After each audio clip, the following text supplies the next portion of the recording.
Assalamualaikum warahmatullahi wabarakatuh. Ketemu lagi dengan saya, Dr. Rusdi Satria Ridwan, dalam kuliah Ilmu Penyakit Umum. Dengan topik kali ini, bronchopneumonia. Pengobatan. Perawatan reguler untuk pasien dengan bronchopneumonia adalah dengan antibiotika. Bisa secara oral atau intravenous, tergantung pada keseriusan infeksi. Seluruh antibiotika harus dihabiskan, jika tidak akan terjadi resistensi bakteri terhadap antibiotik tersebut. Pneumonia oleh karena pneumococcus diberikan penisilin G 50.000 unit per kilogram berat badan per hari intravenous atau intramuskuler selama 5-7 hari, atau prokain penisilin 600.000 unit intramuskuler setiap hari. Bila alergi terhadap amoxicillin atau ampicillin, diberikan alternatif penisilin, yaitu ceftriaxone atau cefotaxime. Pasien selalu diberikan oksigen.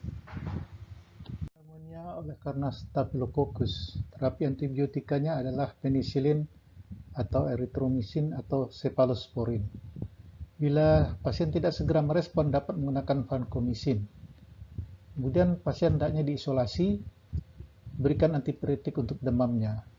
Menjaga hidrasi, diberikan infus 5% dextrose.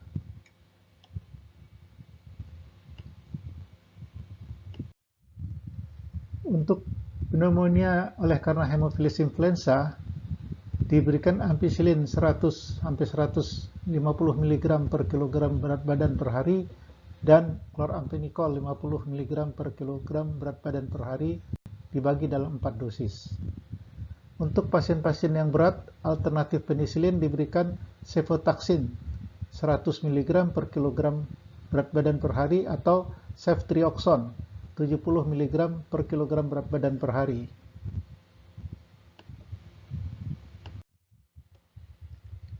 Untuk pneumonia oleh karena Streptococcus, diberikan penisilin G 50.000 sampai 10.000 unit per kilogram berat badan selama 7 hari sampai 10 hari.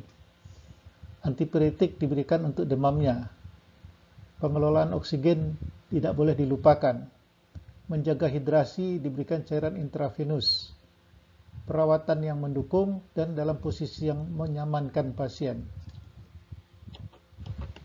Harus diberikan probiotik bersamaan dengan perawatan antibiotik untuk melindungi dan memelihara flora usus yang sehat. Pilihan antibiotik yang disarankan adalah amoxicillin atau erythromycin. Untuk pneumonia karena virus, antibiotik tidak akan membantu. Diperlukan obat-obat antivirus. Untuk virus influenza, obat-obatan seperti oseltamivir atau Tamiflu, zanamivir atau Relenza atau peramivir Rapiveb bisa menjaga agar virus flu tidak menyebar. Jika disebabkan virus respiratory syncytia, diberikan obat seperti ribavirin atau virazole untuk membantu membatasi penyebaran virus. Penderita pneumonia harus banyak beristirahat. Bila perlu, minum obat penurun demam dan pengurang rasa sakit. Perlu minum banyak cairan. Perlu pemeriksaan untuk memastikan paru-paru bersih. Dalam kasus yang parah, pasien mungkin perlu tinggal di rumah sakit untuk mendapatkan bantuan pernapasan. Untuk pneumonia karena jamur, obat anti jamur sangat efektif dalam mengobati pneumonia-nya. Namun, angka kematian pneumonia karena jamur cukup tinggi, karena sebagian besar disebabkan keterlambatan perawatan medis. Dan orang-orang yang terkena pneumonia jamur, biasanya orang-orang yang terganggu kekebalan tubuhnya. Oleh karena itu, sangat penting pada pneumonia jamur untuk mengobati kondisi yang mendasari yang menyebabkan turunnya imunitas tubuh. Walaupun hal itu mungkin tidak selalu memungkinkan.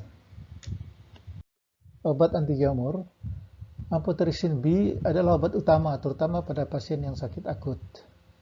Voriconazole dan azole lain lebih disukai daripada amphotericin B, terutama untuk aspergillosis. Echinocandins seperti anidulafungin, caspofungin, dan micafungin digunakan untuk infeksi Candida. Biasanya kita berikan obat-obat untuk mengurangi demam, antibiotik, obat batuk, kemudian berikan cairan hangat seperti sup ayam, teh manis, minum air yang cukup, kemudian upayakan udara di dalam ruangan itu lembab sehingga membuat pernapasan lebih mudah. Berikan kesempatan beristirahat yang banyak. Hasil pengobatan tergantung pada beberapa faktor. Pertama, usia. Kedua, banyaknya bagian paru-paru yang terkena. Ketiga, keparahan pneumonia. Keempat, jenis organisme penyebab infeksi. Kelima, kesehatan secara keseluruhan dan segala kondisi yang mendasarinya. Keenam, komplikasi yang mungkin dialami. Orang yang berisiko lebih tinggi untuk kondisi ini dapat mengalami komplikasi berat yang mengancam jiwa, seperti gagal napas misalnya. Perawatan untuk pasien pneumonia bisa dilakukan di rumah dengan home care, diberikan diet sehat. Kalau serius, baru dilakukan perawatan di rumah sakit.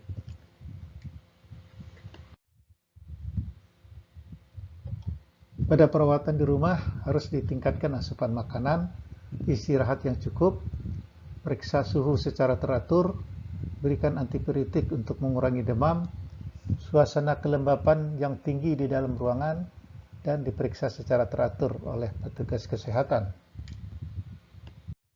Diet sehat harus berupa sayuran segar yang mengandung serat yang cukup, karbohidrat, protein dan lemak yang seimbang, disertai vitamin dan asupan cairan yang cukup.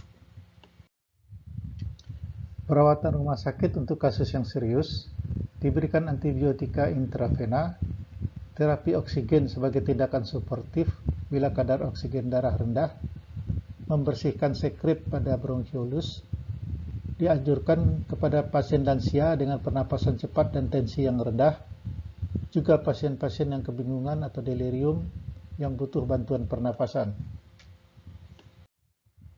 Kemungkinan yang bisa terjadi dalam perawatan.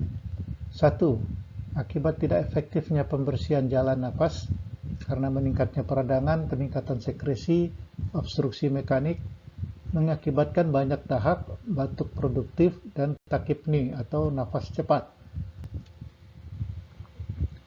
Akibat tidak efektifnya pola pernapasan karena peradangan mengakibatkan takipni, terjadi peningkatan kerja otot-otot pernapasan. Ketiga, terganggunya pertukaran gas yang berkaitan dengan hiperinflasi karena tersumbatnya saluran napas, mengakibatkan sianosis, membiru, penurunan tingkat oksigen, dan perubahan gas dalam darah.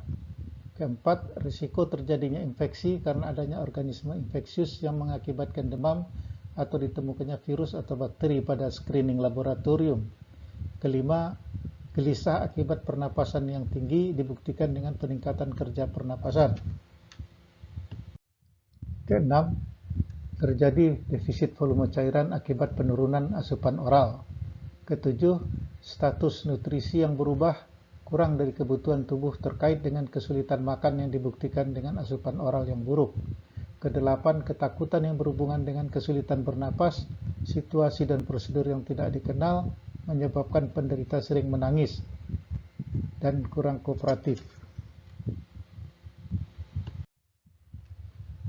Prognosa. Jika tidak ada komplikasi dan pasien mengikuti perawatan yang tepat sesuai ditentukan oleh dokter, gejala bronkopneumonia akan menghilang setelah 4-6 minggu. Infeksi yang parah membutuhkan waktu yang lebih lama untuk pulih, terutama pada anak-anak atau lansia. Kondisi yang sudah ada sebelumnya atau yang mendasarinya dapat menunda periode penyembuhan, serta sistem kekebalan tubuh yang terganggu.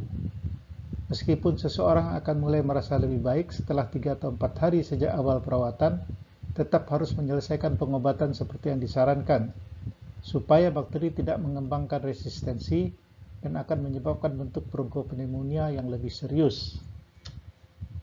Yang dapat terjadi pada pasien bronkopneumonia antara lain adalah efusi pleura, emfisema, abses paru-paru, trombopleuritis perifir, kegagalan pernapasan, gagal jantung kongestif. Pencegahan. Cara termudah untuk mencegah bronkopneumonia adalah melalui vaksinasi. Saat ini sudah ada vaksin untuk berbagai bakteri dan virus seperti Bordetella, pertussis, cacar air, Bacillus anthracis, difteri, hemophilus influenza, pneumonia, streptococcus, rubella, campak, dan adenovirus. Suntikan flu tahunan adalah cara terbaik untuk mencegah pneumonia yang disebabkan oleh organisme virus. Vaksin ini terutama direkomendasikan untuk anak-anak kecil dan juga lansia.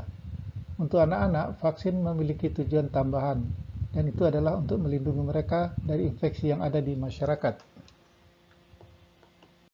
Ada juga langkah-langkah sederhana yang dapat melindungi diri dari infeksi potensial, yaitu mencuci tangan secara teratur menggunakan sabun antibakteri. 2. Menghindari rokok dan alkohol karena dapat mengurangi kekuatan sistem kekebalan tubuh.